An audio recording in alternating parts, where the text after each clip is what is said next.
Hello, what's up guys, welcome back to my channel, and for today's video we'll be looking at Skylords Reborn, and I'll be showing you a two-part series on how can you complete challenge 3.4 of the Shadow season by winning Siege of Hope and the Treasure Fleet on expert difficulty by only using 2 cards of each tier and also only just Shadow or Lost Soul cards. And for this first series of the challenge 3.4, I'll be giving you a walkthrough on Siege of Hope. Right, so for Siege of Hope, this is my deck, and as you can see, just 8 cards, 2 of each tier. And without further ado, let me just show you how I run this map.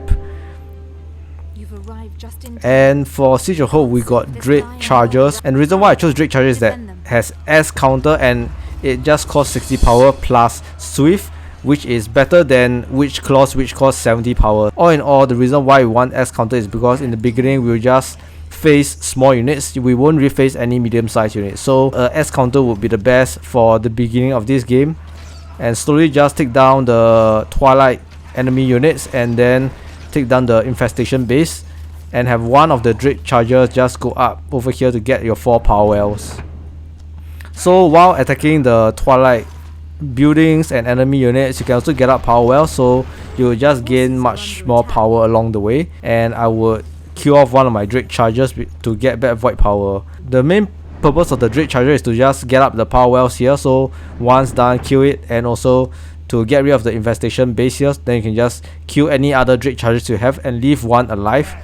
And why we want one alive is because once you get tier 2, we need some ground presence to build up some towers to take down this entire enemy area, and also we'll have tier 2 units to help us clear off these infestation bases so that the final wave will not spawn and destroy your western enclave.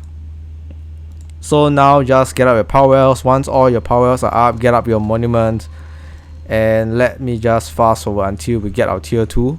Yes, tier 2 is up, and what we'll be building here are 2 time vortex. 2 time vortex is good enough to take down this entire area, and what I recommend you to focus your target on is the Twilight Tree Fiends. So make sure the time vortex, both of them are attacking the Twilight Tree Fiends. In this manner, you are able to kind of get rid of the strongest enemy unit and make sure that your towers do not get destroyed. And over here, what we are doing is to have night crawlers. Night crawlers are pretty strong, although they might not seem very strong because there are some little insect, but they are pretty strong in taking down the infestation base. As you can see, really easy and quite tanky as well. So once infestation base down, get up your power well and get rid of this infestation base, and have 2 night crawlers to move one to the north enclave and the other one to the southeast enclave. So this is how I'll split the troops down. And do take note that the north here, you need to build another night crawler, because one night crawler would not get you through this Twilight base. So once done, get up all of your power wells in the rest of the enclave so that you gain more power, and the more power we have, the easier it is to build up defenses to defend the enclave. As you can see, so far so good, very smooth, and it's pretty easy. And of course, once you get power wells here, you can send your night crawler up to just take down these entire 3 buildings and get out 2 power wells. As you can see, 1 upgrade 3 night crawler is good enough to take down the tower and get rid of all of these buildings here. And in the meantime, make sure to get up tier 3 before the defending enclave arrive. The reason is because you want to build up some Necro Blaster, and if you build the Necro Blaster earlier, the enemy units that are coming from the main Twilight base over here, the time vortex will be able to kill the much easier Twilight units that will spawn in the beginning, and the Necro Blaster will have some corps to make sure that they can attack the Twilight units that will be attacking your enclave. As you can see here, I got my Lost Horror to get rid of this Twilight base, and then we can get tier 4 very easily. So it's very simple, just make sure to build up a couple of towers over here at the bottom as well. At the bottom, 1 time vortex and 1 Necro Blaster is good enough, but at the top here, I recommend about 2 Necro Blasters at least and 1 time vortex. So the time vortex is just a contingency plan in case your Necro Blaster doesn't have enough corpse to attack, and the time vortex can sort of like deal damage and kill off some Twilight units, so that your Necroblaster can get some corpse to continue attacking the enemy units.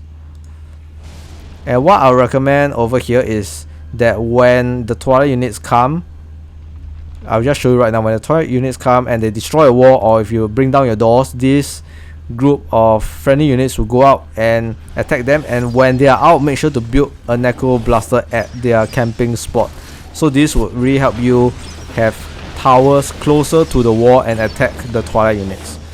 So yes, once they're out, make sure to quickly build a Necroblaster. If not, you can't build because units are blocking you from building your structures. So this is the recommended tower that you should have: 2 Necroblaster and 1 time vortex. But this is just a backup in case my tower falls, because the Twilight dragon that spawns and attacks this north area can be quite strong. And at the bottom is really easy, just 1 Necroblaster and 1 time vortex is good enough. Of course, later on in the game, we will build more Lost Dragons to defend the base, so that it will make sure that you do not have to worry about defending your enclave. And how I clear this area is to have quite a few Lost Spirit ships. And why I chose Lost Spirit ships is because the annoying Twilight Lich always teleports your unit, and when it teleports your unit, it kind of like cancels out your attack, and that your attack animation is being undone again. But for Lost Spirit ships, as long as the ship is within range of any enemy units, it will fire its attack on a few of these Twilight units.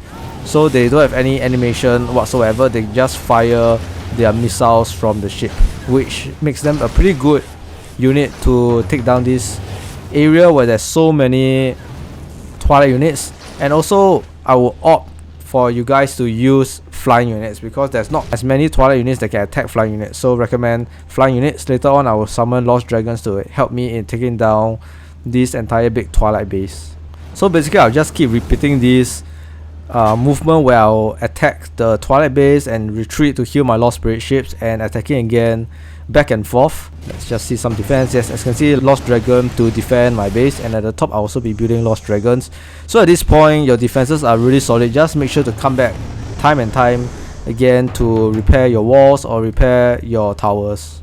Yep, let's see our attack. Unfortunately, there's a lot of these strong XL Twilight units, so my Lost Spirit ships didn't stand a chance, plus the Twilight Horror can also paralyze my Lost Spirit ships, so that's really unfortunate.